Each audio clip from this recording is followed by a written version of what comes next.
Hello listeners and hello watchers, welcome to another episode of the SDR DiscoCall podcast / Vidcast. And I'm looking forward to today's show as we've got another great guest, somebody that I connected with on LinkedIn, had a discussion and got him here. But for all you listeners out there and for our watchers, please make sure that you subscribe to our YouTube channel so you don't miss future episodes. And if you can and do us a favor, please give us your rating on your local podcast platform. So coming back to our guest, this is somebody that I connected with earlier on LinkedIn during the world of remote selling and the pandemic that was going on. And this guest reached out to me and said, Neil, I like your show. I'd like to be a guest, but I don't know if it's for me. And the main reasons was because they weren't fundamentally the word SDR in their title. And if anything, they're actually quite up higher. And again, the question was, am I too old for this? And the 2 points is, if you're in the world of sales or business development, you're on board.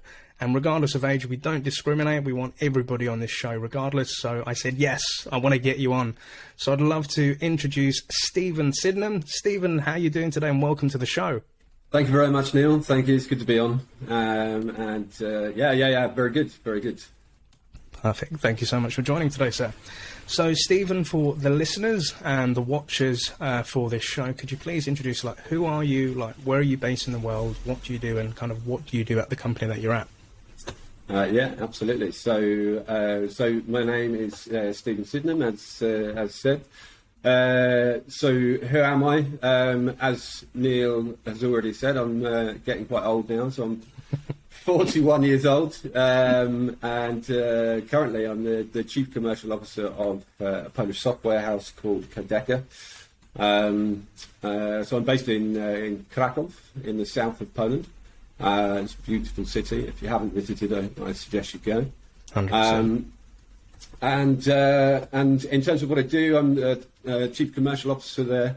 And I I drive everything that is to do with the commercial. So the marketing, the sales, the branding, but primarily the revenue generation, I guess, is what you would say. In terms of Quodeca itself, as I said, Quodeca is a software house that kind of does everything that a software house can do. In terms of full cycle development, product design, audits, team on demand, team augmentation, that kind of thing. Love it. So a man of many responsibilities and multiple hats, working in the world of software, based out in Krakow in Poland, which is somewhere I really, really want to go out to.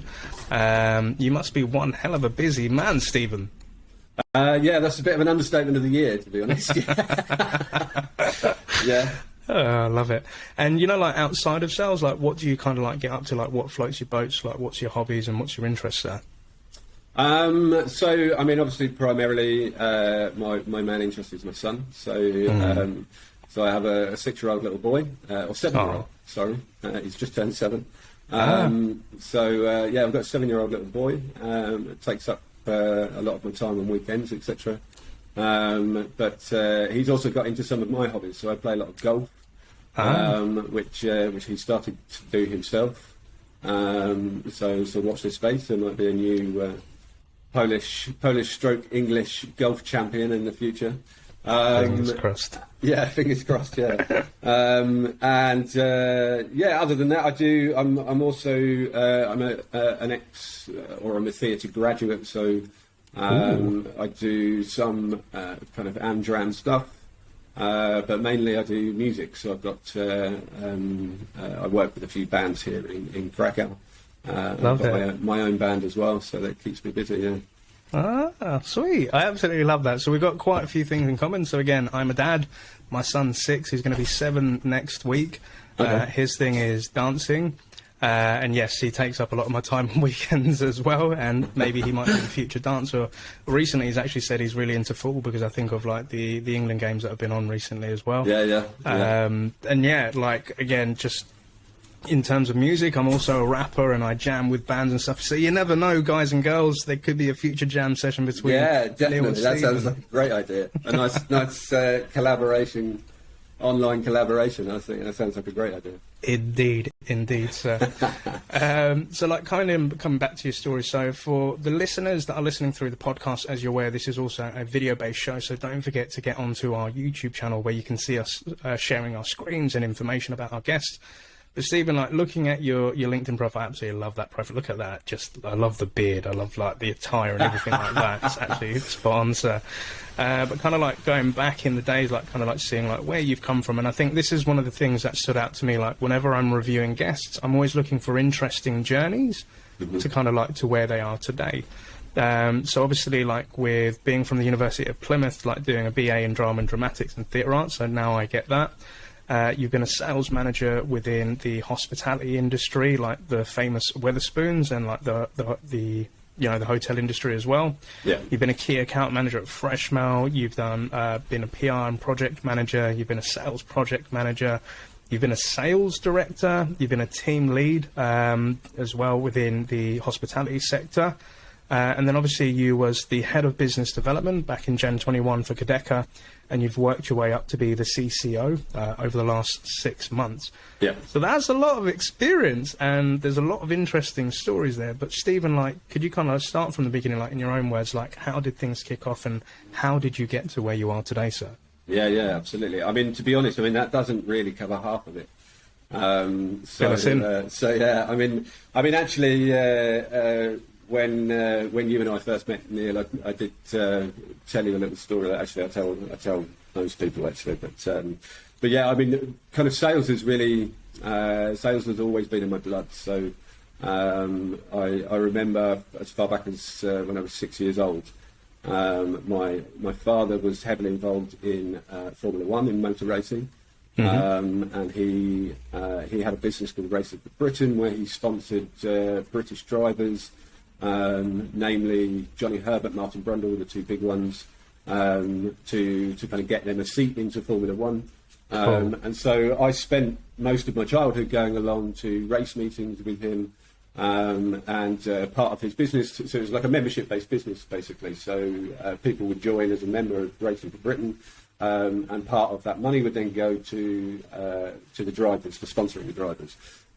So even at 6 years old, I was stood there, stopping people as they were walking past and talking to them about Racing for Britain and trying to get them to join as members, and selling the merchandise that my dad had, like the T-shirts and the badges and things like that. So yeah, I mean, I kind of watched my dad do it. I was constantly watching my dad talking to new people and networking and selling, and he had a few businesses through his lifetime, and it was always the same thing. I mean, he was always kind of bringing in new clients and et cetera. So yeah, so I had a very good mentor in that sense from a very early age, and then obviously with doing drama and theatre and things like that, it kind of it seems like it's like a natural kind of thing for me to do, really. Yeah. So yeah, I mean, as you said, I started off. I was an out of work actor. I was working in bars and restaurants and things like that. I was in London for a while, and I was actually working for Mitchells and Butler, which was then 7 continents, I think, something like that. Yeah. And I suddenly found myself in a position where I was running a pub in central London, in Bank in central London, at the age of 19. Must have been busy. Yeah, it was. Yeah. I mean, I was 19 years old, and the manager, who was an Australian guy, just turned around to me one day and said, "I'm going back to Australia, and you're taking over." And I kind of went, right, okay. So if we pause there for a minute, because there are 2 interesting aspects here as well. So a few actually. So like having that father figure and that role model to kind of learn about the world of sales, like, you know, sponsorships, like trying to get people into the membership side. Yeah. And at 6 years old to be influenced by that is absolutely beautiful, and I love it. And we've had quite a few guests where their family members had worked in sales, and it's kind of something they wanted to aspire to, but they never knew kind of how they were going to do it later in life. Another thing that I've seen with a few guests, a lot of us have come from a performance background. So we've had people that have done theatre and drama, or, you know, perhaps music. And I think the reason that's interesting for me is whenever I'm hiring for like future SDRs and I come across somebody that has like a performance and arts background, that really, like, I'm really curious to see like what their presence is. And the reason I say that is I've always kind of thought sales is a performance, right? Yes, because you've got an audience, which because you've got your audience, which are your prospects. Perhaps you're doing a presentation or a demo. You're kind of trying to give them the wow factor, and, you know, you want to add in elements of humor to that as well. Because I think people buy from people and people connect with people versus, you know, robotic scripts and things that just don't sound natural and flow. Absolutely.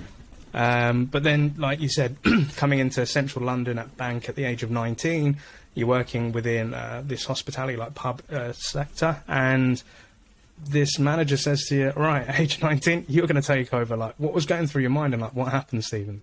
I mean, to be honest, I mean, it's a very good question. What was going through my mind? Panic was one. That was the initial reaction, was panic.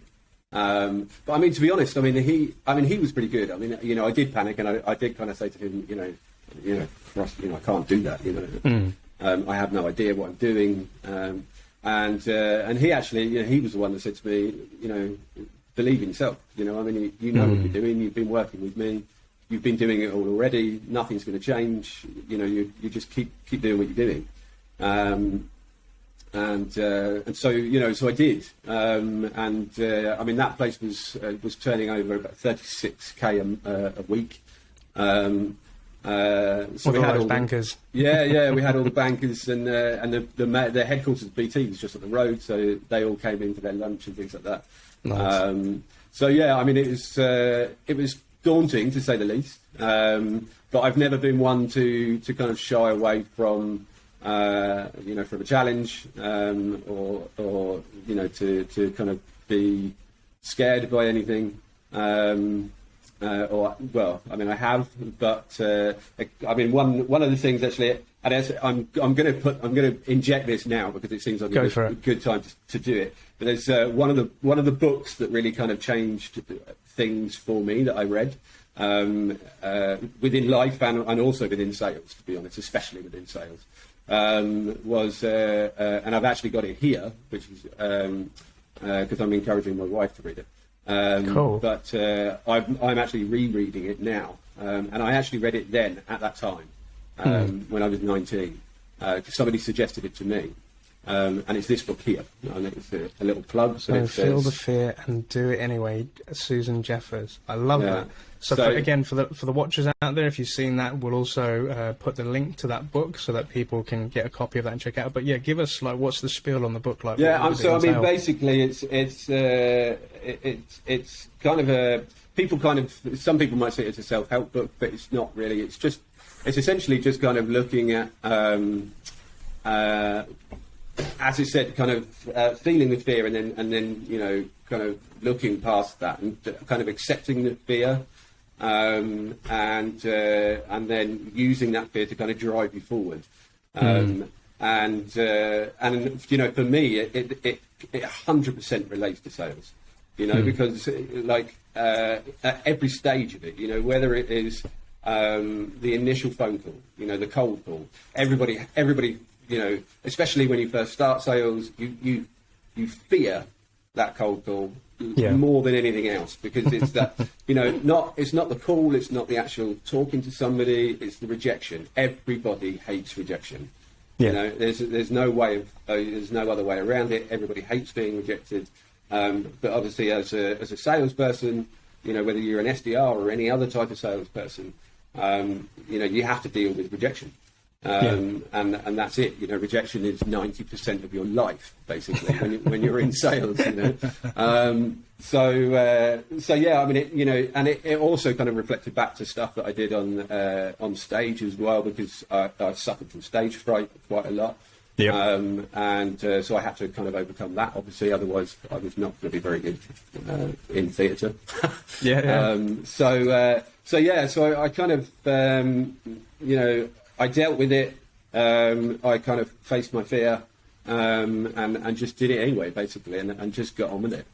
I absolutely love that. And I think that's like, so there's again some really interesting topics here as well. So like going back to, your manager kind of saying to you, like, you can do this, like you've been doing it for a while, nothing's really going to change. And I think with SDRs, sometimes when they're new to a role, or they're new to like being into sales and, like you say, calling people, emailing people and facing that rejection, a lot of the times as like a coach or a manager, it's your role to get them out of their comfort zone and provide them, responsibilities which can like, level them up as well. Yeah. And I found this with like students as well, like where or been a manager and said, right, you're going to be doing this type of SDR work. You're going to be more strategic on your accounts. You're going to be doing more calling. You're going to be sending out more videos. And they're like, I'm not sure. Like, I don't really know if I want to do that. And I think that's human, right? It's just natural to be fearful of things that you don't know how it's going to pan out. But I think to your point, like just like taking it by the horns and facing that fear and running with it is, it's a sign of strength, and it's something that we should always be doing, like to get us. I'm constantly pushed out of my comfort zone on a regular basis because that's how I know that I'm going to grow, right? Yeah. And with that book, so again, for the listeners and watchers, we'll definitely put a link into that as well. But I love that where you said like you're facing your fears. And I think in the mindset of fears, it's not so much the action at hand or the task, it's more so just doing it. That's the initial fear. Yeah. And what I found is, like, again, when I used to cold call or when I used to like try a new way of prospecting, I was like, I have no idea how this is going to pan out, and I'm actually cacking my pants and this could completely go wrong. You're right, it could, but the other side of it is it could go completely fine, and it could be, just totally okay. And I think what I try to, and for our guests and listeners, like for SDRs, is to Stephen's point, when you face that fear, 9 times out of 10, once you've done the action and it's been done, you may think to yourself, do you know what, it wasn't that bad, or it wasn't as bad as I thought, and you think, do you know what, I can go do it again. So it's initially facing that fear by, like, grabbing the bull by the horns, getting it done, and then just reflecting back on it and thinking, was it that scary? Should I have been that worried? You've always got to try something new. But again, thank you, Stephen, for that reminder. So that's fine. So like you've got the book, like this manager is kind of giving this responsibility to run this pub. Like, what happened after that, Stephen? Yeah, so basically, so I did that for a number of months, and happy to say that I did that successfully. And then essentially, what happened was my area manager then came to me. And said to me, look, we've got another pub that is not doing very well. You've done extremely well with kind of running this pub and marketing it and bringing in new clients, etc. So we would like you to go to the other pub and see what you can do with it, basically. So the idea was to work closely with the area manager and to kind of go into this pub and see what could be done and turn it back into a profitable business. So that's what I did, and I kind of I just went in with an open mind and I looked at where it was going wrong, the failings, what could be improved, what couldn't. And I turned that business around and turned that back into a profitable pub, which then led me to another one, which then led me to another one, and another one, and another one, and another one. And so I did that then for quite a while, actually, for that company. And then I started to then do that independently. So I was working for a number of different brands. And I would just simply go into businesses, whether they were bars or restaurants or hotels, and basically just do the same thing, just assess what was happening within that establishment at the time, so that I could. And a lot of the time, what I actually did was I went in for 2 weeks. It was kind of what do you call it, like a secret customer kind of thing. Okay, yeah, like a mystery shopper. Yeah, mystery shopper. Yeah, that's what I called. So it was a bit like that kind of approach. So essentially, what I did was I took 2 weeks where I would go in as a customer, or I would sit in the bar and I would watch and listen, and I would listen to the staff, and I would, and I would go and eat at the restaurant or stay in the hotel, and I would, do these different things. And that would give me, the best overview really of the kind of the point of view from a client. And obviously, that's the most important point of view when it comes to selling anything, is the client, because, if the client's not happy, then they're not going to buy. It's as simple as that. And so, I just kept on using that kind of thinking, that, that methodology. And it worked basically. So that was kind of how I did it. I love that. So yeah, but I mean, in between that, obviously, I did. Before I kind of got into hospitality, my very first job was a sales job. So I worked in Currys. That's going back a few years. Yeah. So like the digital, like peripherals, like equipment, laptops, etc. Yeah. So VCRs, VCRs and washing machines and all of that kind of thing. So I worked for them. That was my very first job. So as I say, sales is something I've always done. So it's, and then I kind of I think the worst sales job that I ever had was when I was living in Bristol, and that was just after I was in London. And I went to work for a sales company, which was basically, we went round door to door selling charity. So we got people to sign up and on a direct debit to like £5 or £10 a month to this charity. And it was kind of an insight into a whole new different type of sales. It was very Americanized. It was very kind of like at the end of the day, we would all come home and there would be a triangle, a bell and a gong, and we'd all have to stand around in a circle, and depending on how many sales you made that day, you'd go in and do the triangle, the bell, or the gong, and then go around and high five everybody. And perhaps it works for some people, but for me, it just didn't sit right with me at all. And I kind of thought, no, I'm just not doing this anymore. But the one thing that I did get from working there, the best kind of learning curve from there, was rejection that we were talking about earlier. It was as simple as knock on 100 doors, 10 of them are going to possibly sign up, basically. So 90% of those people are either going to just say no politely, or they're going to say no very unpolitely, and slam doors in your face, and etc. So walking around the cold streets of Bristol in the middle of winter, with getting doors slammed in your face all day, it was a massive learning curve, to say the least. But like I say, it did. It kind of built character in the sense of dealing with that rejection and kind of just carrying on regardless. So definitely. And there are, like, with that the story. So thank you so much for sharing those. Those are some great stories around. There's some definite bits that I want to pick apart.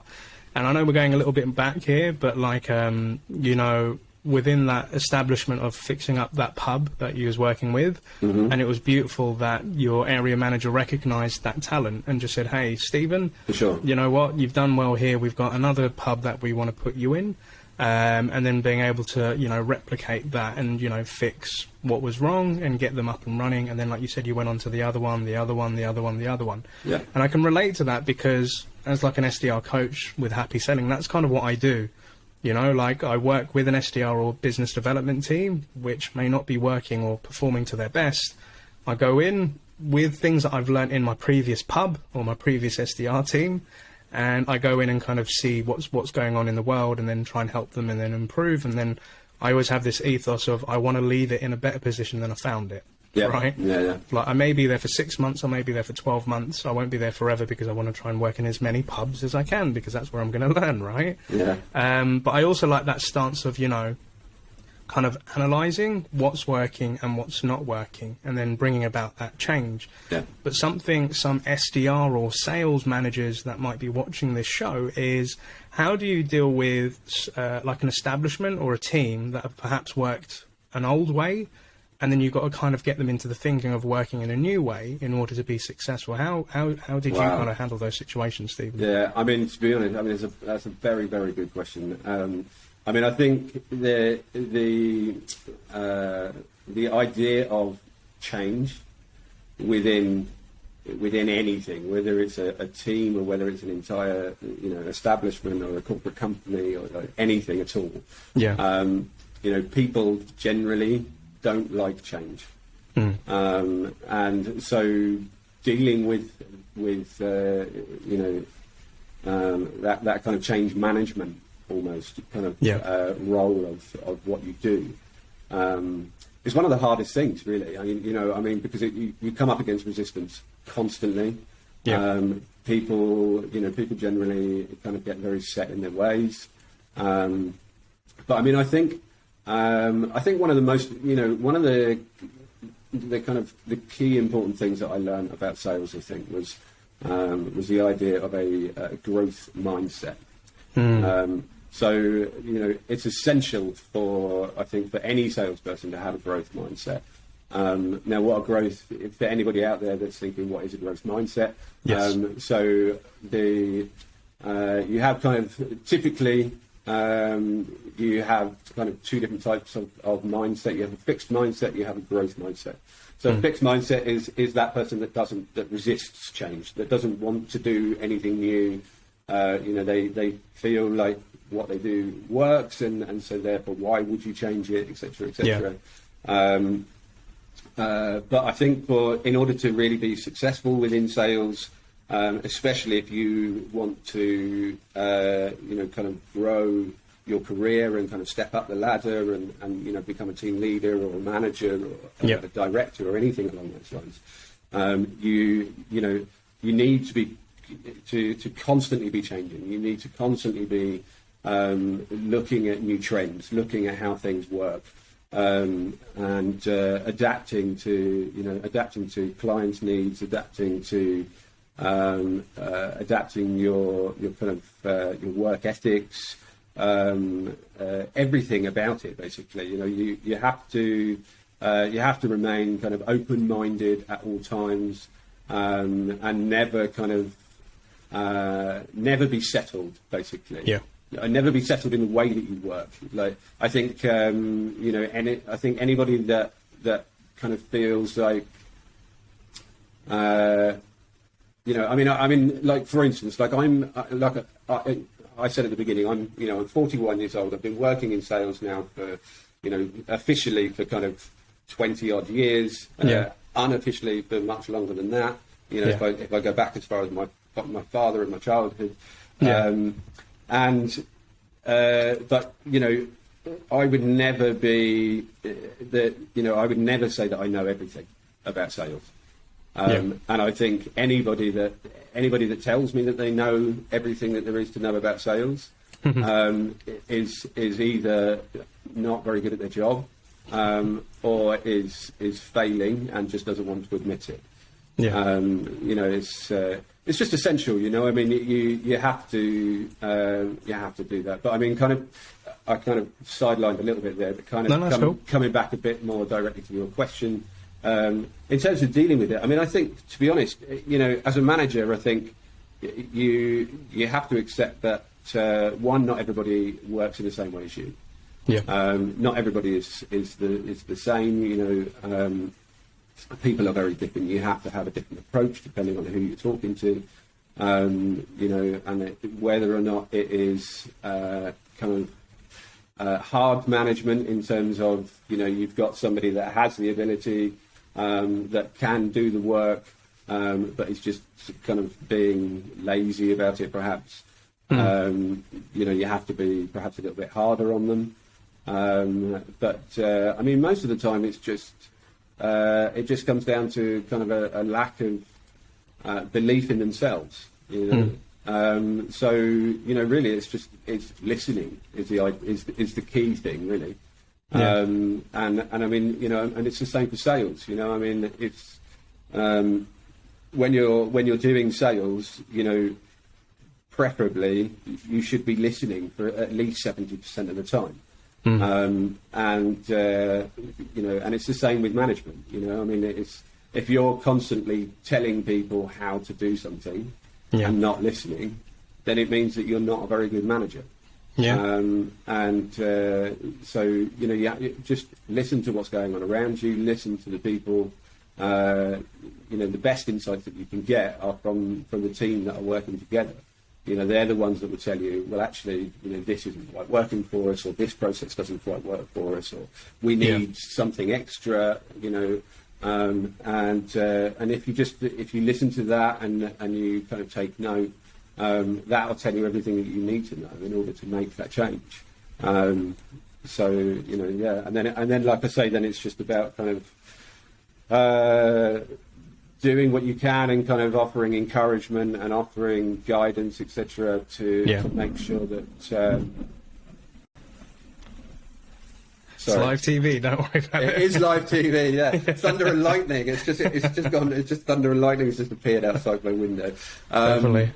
But like I say, so it's just listening is the key, really, and then just offering encouragement and offering guidance and support to kind of instigate that change. Definitely. And I think so. That is some lightning and solid advice, Stephen. I really appreciate that, sir. And I think, you're right, because I think one of the key learnings that I had, like as a manager or as an SDR, training other SDRs when I was still in the role, was I had to realise that not everybody else is like me. Not everybody's going to do it Neil's way, and we all have our own ways of doing stuff. So from a management perspective, being open to their ideas and how they think they can achieve those goals. And also, as you said, the fixed mindset versus growth mindset. I'm always happy to hear other people's ways of doing stuff, but what I equally ask back in return is be open with trying out new things. Because again, if I know everything and I know how to do this role, then, well, how the hell am I going to grow? How do I get out of doing what I do and getting more? And it's that saying of, in order to get the things that you don't have, you have to do the things that you don't normally do, right? And equally, like you said, it's there's a high element of listening and feedback between the teams. And that's why I've had this time and time again where I go into a company and I'm helping it like I'm doing it right now with a bunch of SDRs and my talented team where there wasn't as much of a cold calling culture, right? Okay. And my question kind of to them was like, why don't we call? And they were just like, we're happy just doing emails. And that's kind of what's brought us the success like to date. And I'm like, okay, I've been kind of brought in to help you guys take it to the next level. So again, like, why aren't we doing the calls? And sitting down with the team members one-to-one, it just came down to the confidence element of it. And it was that they hadn't really had training per se of how to do a cold call successfully. So like what I did with the team is I gave them individual time where I just sat with them, we did the role plays, we gave the framework, and now weeks have gone on, calls have gone up, and they're more confident in doing that. And then it's the next step of, right, so typically within some SaaS companies, as an SDR, if you do outbound, I speak to you, Stephen, I've sent you an email, you're quite interested. The hope would be that I could then say to you, Stephen, let's have a 15-minute chat where I can share more information about customers being successful and seeing if our solution can also help you do the same. And in some companies, what I found is the SDR does the email, prospect is happy to connect, and then they just set up a call with the salesperson. And at that point, I'm like, well, where's the discovery? And like, how are you finding out if this person's a fit? And they're like, well, we don't do that. We just, put it over to the expert. And I'm like, but how are you going to be the expert if you just hand it over? And they're like, And And again, it was that question of, okay, so why? And trying to dig deeper into this, it's because, again, there was no framework, there's no training, there's no support, there's no guidance, there's no coaching. Yeah. So giving that, and then, again, the initial reaction from the team was like, well, we don't do that, and should we be doing that? And it's trying to change that mindset, but I always understand is that this takes time, and it isn't overnight, and I can't just force it down their throats. I have to help them come to their own conclusions. In that. So solid advice for anybody that's like sales managers, if you're listening in. Stephen, you've got some solid points in. And if anybody like our guests, you may also be considering taking that leadership role from being an SDR or BDR and going into sales management, which again, I totally advocate and think is a great step, especially just before closing, if that's what you want to do. But you said another interesting piece, which really floated my boat within that hospitality side of it, where you were being like the mystery shopper. Yeah. And you were like seeing the experience of what a customer felt, like coming through that process. And I think a lot of SaaS companies should do this more often, or sales companies in general. And for the SDRs, like every time I go into a new job, I pretend to be a lead and I do a demo request through their website, or I download a piece of content from, you know, like their website as well. And I want to see what the process is like on follow-up. And sometimes I'll actually like try to pretend to be like a prospect to get that demo, so that when I come into the company and the VP of sales or the CRO says like, so Neil, what do you think we could change in our company? And I can say, well, I've actually pretended to be a lead and I found these things as well. So I think it's also important, if you're an SDR, BDR, before you apply for that job, go request a demo, see what it feels like to be, you know, a customer. And then that's some feedback that you can definitely take into the company as well.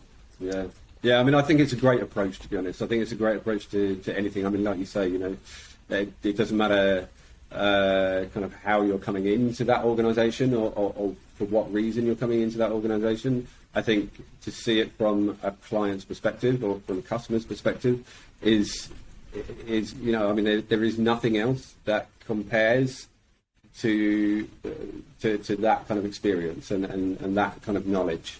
Indeed. So yeah, I mean, I think it is essential. I think it is essential for everybody, to be honest. 100%, sir. And kind of like coming back to like the cold streets of Bristol and door-to-door selling and trying to get people to pay up for this charity and sign up to it. And that you painted an image in my head of like, you know, coming in at the end of the day with the triangle and the gong and everybody round in applause. And I've been in that as well. Like in my first sales job, we had that. Like even I remember at Zora, like we'd have an electronic gong, right? So every time somebody got an opportunity or booked a new meeting, it was like gong. And it is fun to do that, but some people might find it a bit cheesy and stuff. But as you said, like in that role, you face a hell of a lot of rejection, and that is an understanding in our role. And we've had it on guests, like building that thick skin, or, you know, building up a bit of resilience. And I think the key takeaway there is trying to not take it personally, which isn't always easy. But again, it's that fear element of the rejection. But I think the best thing to do is to just get comfortable with rejection. I remember being a telesales rep and doing like hundreds of calls every day and just people telling me to go away, not interested. And what I used to do is I used to take that energy and think, oh, I love it when people tell me no, because it fires me up a little bit more to get onto the next call to see if I can go get that yes. But what are your tips, Stephen, like when facing rejection? Because again, like you said in sales, this is something we're going to face day in, day out, right? Like how do you deal with the rejection? I mean, to be honest, I mean, I think, like you said, I mean, I think the one of the key points is don't take it personally, because it's not a personal thing. You know, I mean, they're not rejecting you. They're not rejecting you as a person. You know, it's just, I mean, to be honest, I mean, like one of my key points is that I've always stuck with the philosophy of no is never a no. Like a no doesn't exist. Like in the sense that you know, if a prospect says no, it doesn't, you know, almost 100% of the time it never actually means no. It either means, you know, you've not called me at the right time, or right now is not the right time, or you know, I haven't had my coffee yet, or like, you know, or actually I'm a little bit hungry because I haven't had my lunch yet. You know, I mean, it could be 1,000 different reasons as to why that person that you're speaking to at that point has said, no, I'm not interested. You know, and almost never is it, I mean, in fact, never is it got anything to do with you personally. It may have something to do with the product or the, you know, the services that you're selling them. But you know, if the conversation's only just started, then it doesn't have anything to do with that either, because they don't know anything about you, or they don't know anything about the product or the services. So you know, it is just really just accepting the fact that you know, none of those no's are personal, and none of those no's really mean no. They're just another way of you kind of handling that objection, and then asking them why are they saying no? What's the reason behind their no? And that's actually what you really want. Like that information is what you really want, because that information is going to be the information that you need in order to sell them the product or to sell them the services, or you know, because it's, you know, that's, you know, whatever you're selling, you know, you won't be talking to them unless, you know, they potentially want to buy whatever it is that you're selling. And so, you know, it's just about understanding. It's about understanding that client. It's about understanding that customer, and where their pain points are, and then kind of knowing your product well enough to be able to immediately identify what elements of your product or your services are going to help to solve those pain points and those problems. 100%. And that, I mean, that kind of brings me to a very important thing, I think, and that is, I actually had not so long ago. I was dealing with training, and I was training some salespeople, and one of them said to me, you know, well, actually, you know, I think I need some more time to really know the product, and my answer was, you don't. You know, I mean, yes. It's important to know your product, and yes, it's important to kind of know the different elements, etc., etc. But actually, you know, like, I mean, I could talk to a prospect without knowing about the product at all, and still get that phone call to a point where they're happy to book in a meeting or a demo, or to you know, talk further about as like a, you know, a discovery call. To find out whether or not the services that we offer are going to be compatible with what they need, you know.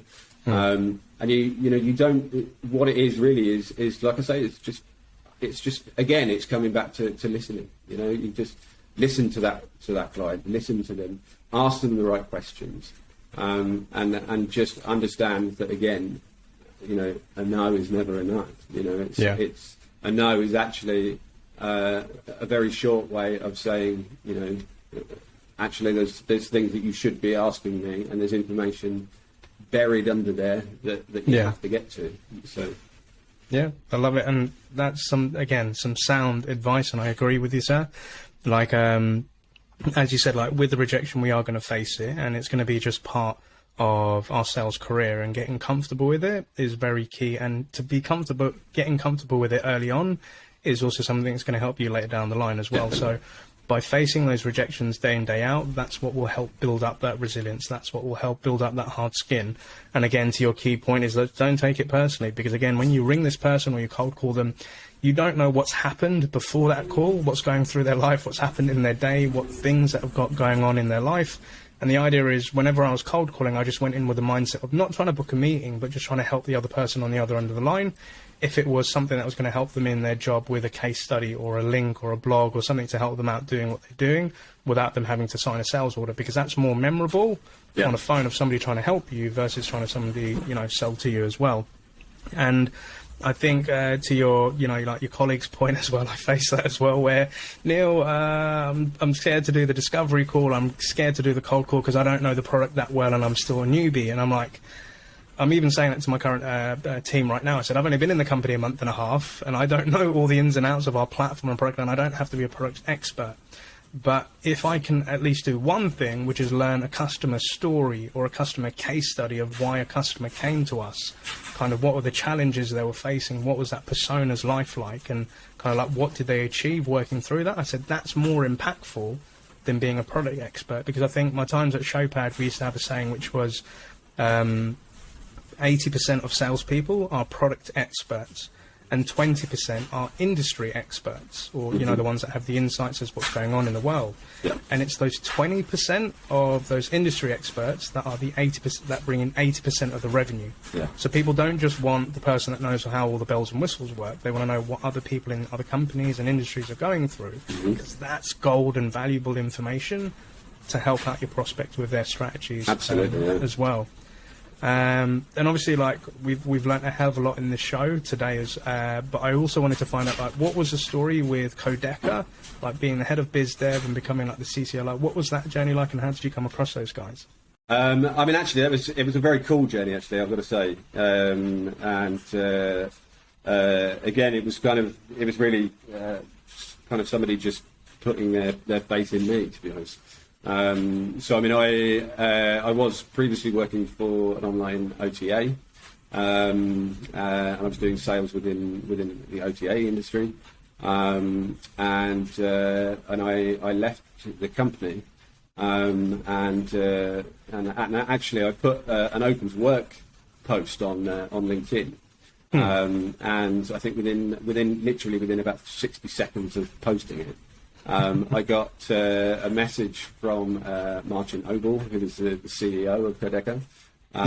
He contacted me and said, "Hey Steve, you know, I've looked over your LinkedIn profile. I need help. Like, I need help with sales. Have you got time to have a chat?" You know, so I spoke with him, and he'd actually been, you know, he's a developer.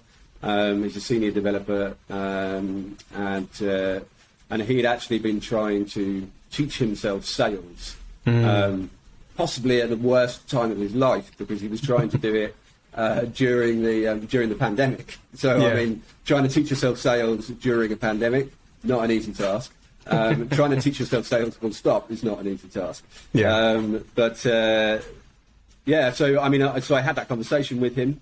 And so he brought me on board, and initially I started as kind of with business development, the head of business development, and it was kind of how it worked, really. I mean, it was the initial conversation was, you know, can you kind of just come in and help? So I kind of went in initially with the understanding that I might go in for a month or a couple of months, and you know, put some processes in place for him, and maybe, you know, give him some tutoring and guidance, and then, you know, within kind of about a month and a half of being there, he then, you know, said to me, "Look, you know, I can see what you've done already, and I can see, you know, kind of where you're going."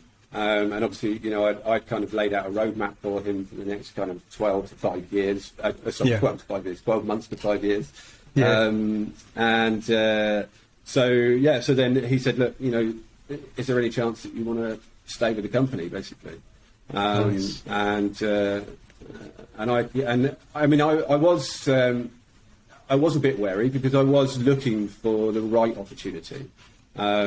You know, because I am of a certain age now, and you know, and I've got my family to think about. You know, I've got a little boy, so I was kind of looking for something more permanent, more kind of, you know, maybe established, rather than you know, kind of a partially established startup, which is what Quodeca kind of is in a sense.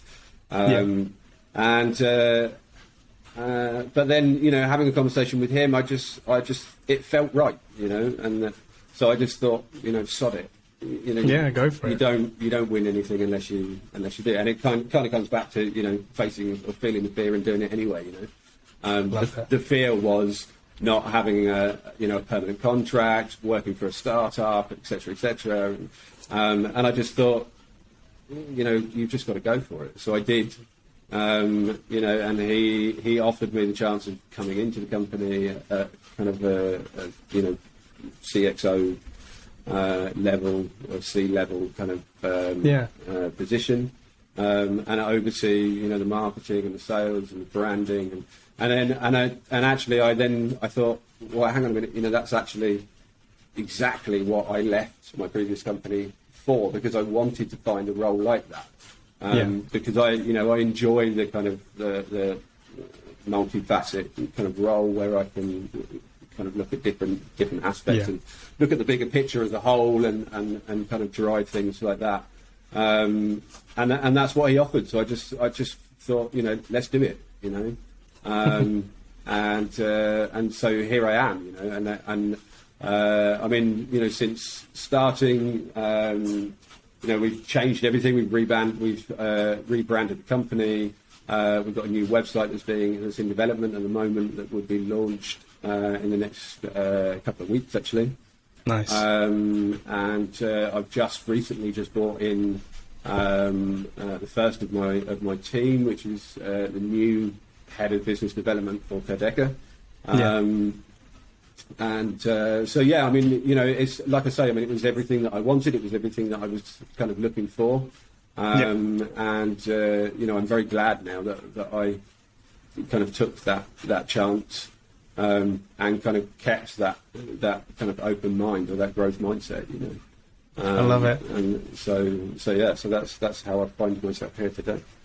Wicked. That is a super cool story. As you was telling that, I was thinking back to that 19-year-old Stephen when that area manager came back and said, you know what, you're doing a really good job. I love what you're doing with the place. I'd love you to do it in another place. And similar to yourself, like the founder of Quodeca, like kind of asked you for help. Yeah. You came in, like you didn't know how long this was going to run. You've implemented a few processes. You're helping them build out. You're giving that roadmap as to how to grow this over the coming years. And he was just like, I like what you're doing. Like, we'd like you to stay a bit longer and like do some more of this and like getting yourself in. And, you know, that fear of joining a startup, you know, going into a role which is unknown, how this is going to be, is this going to be a permanent contract? I face that fear every couple of months with every client that I have. So I've lived that, and I've gone through that. Most recently, it happened with my current client, Happy, or I'm an SDR manager, where they approached me and said, like, we're looking for a BDR manager. And I'm like, I don't really do that anymore because I'm trying to focus more on training and coaching. Mm-hmm. And they're like, just meet with the founder, like meet with the VP of sales, like meet these guys and girls. So I met them, met the heads of marketing, sales, the SDR team themselves, like shout out to my team. And the more I spoke with them, the more I fell in love with it. And kind of what I'm doing right now is like implementing processes. We're trying to improve stuff. Right. And there is that fear of, I don't know how long this is going to last, but like having that contract in place where we said, right, for a set period, this is at least what we're going to go for, and let's see what we come up with. Yeah. I can totally relate to that, dude. But yeah, I think you've given some solid advice. And again, to like the listeners and watchers out there, like a lot of us may come into this role in sales development or biz dev to, you know, become an account executive or, you know, go into a different department. But there are ways that you can climb up within a company to your position. Stephen, we had that with Will Koning, who was an SDR for his business, now he's a CEO. Well, actually, he's hired his first CEO and CFO and the rest of the senior team, but he started this little thing from the beginning. Nice. And we can do that. We can aspire. That's what, when I joined as an SDR, the question put to me by my VP of operations, like, why'd you start this? Why'd you join this startup? And I was like, because I want to be a CEO of my own company one day, and I want to learn how other people do it. And it took me quite a few years, but I got there, and there is all that way. But lots of gold in today's show, Stephen, and I'm really happy that we had you on board. And again, like before you joined the show, there was that fear of, could you be a good guest? Like, is it going to be relevant? And we faced that fear, and here we are today. So I think 100% it has been worth it. So thank you. And a question that I love to put to guests is, what 3 bits of advice would you give to a younger version of yourself about to embark on this journey? Or the option is yours. What advice would you give to a future version of yourself, Stephen? Okay. I mean, I think that first and foremost, I think the best piece of advice that I can possibly give is just believe in yourself 100%.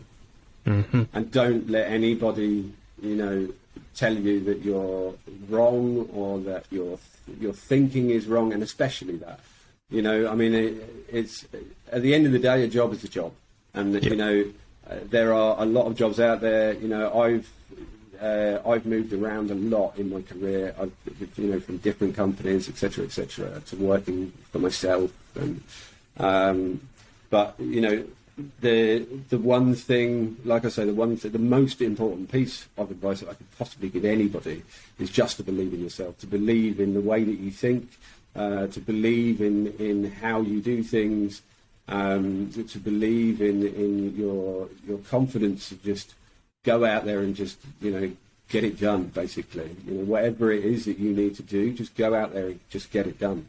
And just put all of that belief 100% in yourself, in your abilities, and you know, you will get there regardless. You know, you might come up against all sorts of problems and bumps along the road, but eventually you will get there, you know.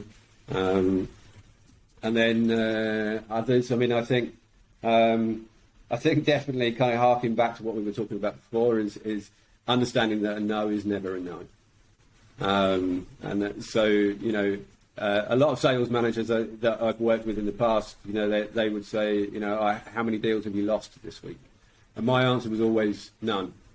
You know, regardless, because even if I'd had, you know, 12 people that said to me, no, thanks, I'm not interested. You know, I haven't lost that. That's as far as I'm concerned, that's not a loss. That just means that the time wasn't right. And, you know, and I would leave it and then go back to them, and a lot of the time convert them into sales. You know, so yeah, that would definitely be another one. It's just no is never a no. So what a sale is never lost, perhaps. And then third one is difficult, I think, actually. I think always remain open-minded and always educate yourself. You know, find books like the one that we talked about earlier. Another book that I really enjoyed that changed things for me was Selling the Invisible. That's another good one. It's a book called Selling the Invisible by Harry Beckwith. So you can put a link for that one up there as well. I'll definitely put a link down for that one.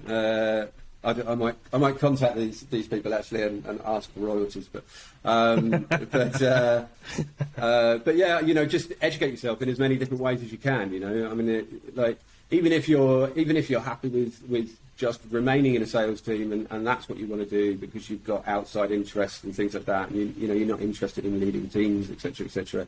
Still, you know, still educate yourself because unless you're, you know, if you're not learning, then you're stuck. Like and you know, nobody wants to be stuck because if you get stuck, you get bored, and if you get bored, then you're dead. Unhappy. You're not a happy seller. Exactly. Yeah. And you know, and as a seller, you have to be a happy seller. You know, I mean, it harks back to the classic of smile down the phone. You know, and smile and dial. Yeah, absolutely, and it is true. You know, I mean, you know, people. You know, people will pick up on your tone of your voice, etc., very, very quickly. So yeah, I think those three: believe in yourself. A deal is never a no, and just keep educating yourself.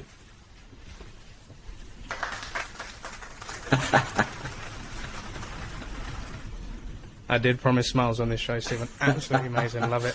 And are there any shout-outs that you'd like to give out on today's show, Stephen? Yeah, I mean, for sure, I'll give a shout out to Martin Ogle, the Quodeca the Quodeca CEO. Huge shout out to him, to all of my team at Quodeca, because they are awesome. Yeah, to anybody and everybody that I've ever come across in my career. That has, you know, shown faith, given guidance, and given me the room to kind of grow myself and develop. That's it.